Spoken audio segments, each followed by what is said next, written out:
Roadside research has just arrived, and while everyone is busy figuring out basic mechanics and progressing through the story, I went after those curiosities that stay hidden under the rug. You know the kind of stuff devs don't announce in trailers, that doesn't show up in standard reviews, but completely changes how you view the game? Well, I've put together 10 facts they did not tell you. Stick with me, because the video is about to start. When I heard about this fact, my first thought was, wow, these 5 players are practically urban legends within the game. We are talking about something that floated among 700,000 people. Everyone rushing to test the demo, and yet only a handful of people noticed there's a secret shark hidden there. To me, this is a sign of how the dev managed to play with the player's space without screaming in their face. What impresses me the most is precisely the discrepancy between the size of the player base and the number of people who reached the secret. Out of 700,000, only 5 managed to join the Shark Club. This shows that, as much as the game is about running a gas station as humans, the devs still had room to hide something that challenges those who like to investigate every corner, every mechanism, and not just follow the flow. To me, this is a practical confession that the game is bigger than it looks. When you hear that millions of people tested the demo, you imagine everything has already been discovered. But that's not how it is. There are nooks that only those who truly dedicate themselves, observe patterns, and try to break the logic of the environment can see. And that, for me, is a disguised compliment to the design itself. The game is made to be played, but also to be explored. Ultimately, this curiosity ends up functioning as a kind of invisible trophy. Those 5 players didn't just find the shark. They probably wondered, wait, am I right? And then discovered they were part of a tiny group within a massive audience. This gives a different weight to the act of playing. You're not just completing tasks. You're trying to be one of the few who goes beyond what the game seems to offer. And honestly, it's exactly this kind of detail that makes a demo feel more alive than any polished trailer. When I saw this information about the Roadside Research Community wiki creating 23 articles in just 5 days, I immediately thought, these folks didn't waste any time. It's the kind of movement that shows the game didn't just grab attention, but already has a community willing to organize collective knowledge even before the full release. And that, to me, is a very clear sign of real engagement. It's not just hype, it's people wanting to understand the game's systems inside out. What I find most interesting is the focus they gave. Mechanics like suspicion and satisfaction meters, instead of chasing secrets. This shows a maturity in the community because they know that to play well, you need to master the basics first. And Roadside Research is exactly the kind of game where understanding how the pretending to be human system works makes all the difference between going unnoticed or being caught in the first hour of gameplay. I also really like this open wiki mentality for collaborative edits on wiki.gg, because it means it's not a closed definitive guide. It's a living document that will grow as the community discovers more things. And considering the game has layers of secrets, like that shark only 5 people found, the wiki will probably explode with content as more people test different builds, routes, and strategies. When I read this behind-the-scenes story of Roadside Research, I thought, okay, this isn't just a friendly indie game. It's a project in survival mode. Cybernetic Walrus describes itself as an indie studio from Antwerp, Belgium, and talks about this fast and iterative way of developing using an internal framework called the Momentum Framework, precisely to validate market interest early and deliver something polished in a few months. Because of that, this fact carries a different weight. You imagine the clock ticking, the money running out, and the team having to make pragmatic decisions without romanticizing anything. This kind of pressure usually forces 2 things at once: cutting the fat, whatever isn't essential dies instantly, and embracing ready-made solutions when they make sense. Because the priority is to get the game on its feet and make it click with the audience before it's too late. What I find most interesting is how this matches the premise of Roadside Research itself, a 1 to 4 player co-op about running a gas station as humans, but actually being infiltrated aliens. In practice, it's a game about faking normalcy while doing 1,000 tasks at once and trying not to be discovered. And it's hard not to see a parallel with a studio trying to look stable while racing to deliver a project that keeps everything alive. And honestly, I have a huge respect for when a team can turn urgency into creative direction instead of just despair.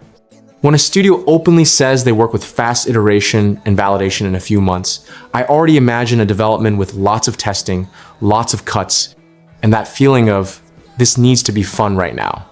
And it's exactly the kind of energy that makes a game like this be born with personality, even with limitations. I didn't expect such a specific detail to become a feature. You can customize how many toes the alien has, from 1 to 4 on each foot. It's the kind of thing you read and think, this is completely unnecessary. And that's exactly why it's perfect for a game where you're already pretending to be human all the time. The best part is that this didn't come from a random idea by the studio, but from a community request on Discord, which has already surpassed 5,000 members. To me, this is the clearest sign that the game has, that we're in this together energy, not just playing, but helping shape the tone and identity of what goes into it. And it doesn't stop at the toes. There was even a mask drawing event, and some of that art ended up in the game. I really like it when an indie does this, right? Because it doesn't just become empty fan service, it becomes an official inside joke, a signature of the project, as if the game had a sense of humor shared between dev and player. If you're watching this and thinking, okay, but why would I care about toes? I get you, but it's precisely this kind of micro detail that says a lot about a game. It shows you, without preaching, that Roadside Research wants you to laugh, customize, and feel like part of the joke, even if the joke is your alien having 3 crooked little toes while trying to look normal. Imagine you open the demo numbers, expecting a very obvious map of the audience. And then comes the surprise. After the USA, Germany, and Poland, Saudi Arabia and Japan appear among the top countries. This kind of global distribution catches me because it shows the game escaped the bubble fast and ended up in places many people don't even imagine when they think of an indie demo. To me, the beauty here isn't which country got which position, but the message behind it. Roadside Research has a concept that crosses borders. Cooperative chaos, routine tasks, weird humor, and that don't let anyone notice tension are things that work anywhere because the experience is very visual and immediate. And then I start thinking about the paths that lead to this. A big streamer in one of those markets, a short clip going viral, the co-op community adopting the demo as the game of the week, or simply the algorithm throwing the title in front of those who love management and team-based mess. When this happens, the game takes on a life of its own and becomes an international conversation, with each country discovering the game in its own way. When I saw that Roadside Research passed 430,000 wish lists, even before launching, I thought, okay, this isn't just a niche little game that's going to be forgotten. A wishlist at this level is a thermometer for real hype, the kind that comes from word of mouth, viral clips, a demo that sticks, or simply an idea that hits different for those who enjoy this type of experience. And then comes the reality check. 150,000 players in days, right at the early access launch on the 12th of February 2026. This is the kind of debut that tests everything at once. Servers, balancing, game economy, progression rhythm, and especially the community's patience. Because when a lot of people join quickly, the game stops being the project and becomes the place where I'll spend my hours, and every small detail becomes a huge topic. What I find coolest about this fact is the devs' response with daily hotfixes, which is basically saying, we are here seeing the chaos along with you. And them tweaking the single player directly, reducing dirt, and adjusting the presence of solo customers is a clear sign that they understood something important. Playing alone needs a cleaner flow, less repetitive manual labor, and fewer moments where you feel the game is slowing you down just for the sake of it. In the end, this combo of a launch explosion with fast adjustments is what separates an early access that becomes a reference from one that becomes a meme. I like it when you can feel the game being fine-tuned in real time because you realize your experience today influences tomorrow's. And from the way it started, Roadside Research looks like it has the energy to grow a lot, as long as it continues to respect this essential difference between the fun mess of multiplayer and the necessary comfort of single player. When an early access game announces an Easter update, and the first things coming are cats and energy drinks requested by the community, you know the devs are actually paying attention. It's not just about adding generic content or ticking boxes. It's about taking what people are asking for in forums, on Discord, in Steam comments, and turning it into playable reality. This kind of direct response creates a connection that goes beyond "I bought, you delivered." It becomes almost a joint construction. The roadmap they released also shows maturity. Cash register automation, larger storage, and seasonal themes are exactly the kind of things that keep the game alive without being forced. Cash register automation is music to the ears of anyone who has spent hours doing repetitive, manual work, and larger storage solves that classic management problem that turns into frustration when you're in the middle of a good run and simply have nowhere else to store anything. Seasonal themes, on the other hand, are the spice that keeps the game's aesthetics fresh and gives a reason to come back even when you've mastered the basics. The detail I like most here is the specific balancing for single player so as not to overwhelm. This shows they understood that playing alone cannot have the same difficulty curve and volume of tasks as playing in a group. Many games fall into the trap of simply dividing the work by the number of players and forgetting that when you're solo, it's not just about having fewer hands, it's about having less mental energy to manage chaos. Actively adjusting this is respecting those who prefer a more controlled and introspective experience. This Easter update isn't just about virtual chocolate eggs or cute decorations. It's about a studio that is clearly listening, adapting, and building on what works. And when you see energy drinks and cats being added because the folks asked, along with automation that solves real gameplay problems, you can feel that Roadside Research isn't going to be just another game that blew up at launch and disappeared. It's going to be one of those that grows with the community and becomes a true cult hit. I find it crazy how Roadside Research already managed to hit a peak of 9,348 simultaneous players right on the third day. This kind of number doesn't look like a curiosity. It looks like a statement. There are a lot of people joining at the same time because the game became a topic, became a recommendation, became that download it and come see what's up thing. And the detail of the 15th of February 2026 also hitting around 7,000 inches. The 2 4-hour peak makes everything more interesting because it's not just a moment of explosion. It's a sign of constant presence. People playing at different times, coming back the next day, sticking with the loop, testing mechanics, and discovering what the game has to offer. What impresses me most is the context. A Belgian indie 5 days after release. Usually, small games struggle to stay visible, especially when the initial hype passes and people rush to the next release. Here, these numbers give the feeling that Roadside Research hit a proposal that speaks to a lot of people, and most importantly, managed to hold on to those who arrived curious. For me, this peak so early is that kind of good problem that changes the project's future. It brings pressure, of course, because it increases expectation and demands, but it also gives breadth and confidence to evolve the game quickly. If they continue to adjust what stalls the experience and reinforce what is already fun, this third-day record might just be the beginning of a much larger trajectory. Hotfix number 2 caught my attention because it touches right at the heart of the game's paranoia: gadget detection by agents.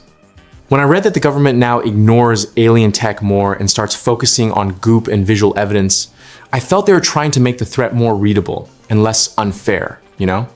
Instead of being punished for existing with a gadget in your pocket, the game holds you accountable for leaving a trail. And I like this change for a simple reason. It transforms the problem into gameplay. If the focus is on dirt, slime, and visible signs, then there is a clear tension between being efficient and being discreet. You start thinking twice before doing something flashy. And every slip up becomes a story. How did I leave this so obvious? Instead of frustration, there was no way I could have predicted that. The adjustment to low customer satisfaction also seems like one of those fixes that saves runs. When the satisfaction system is too aggressive, it gives that feeling that you're always putting out fires and never in control, especially when you're still learning the game's rhythm.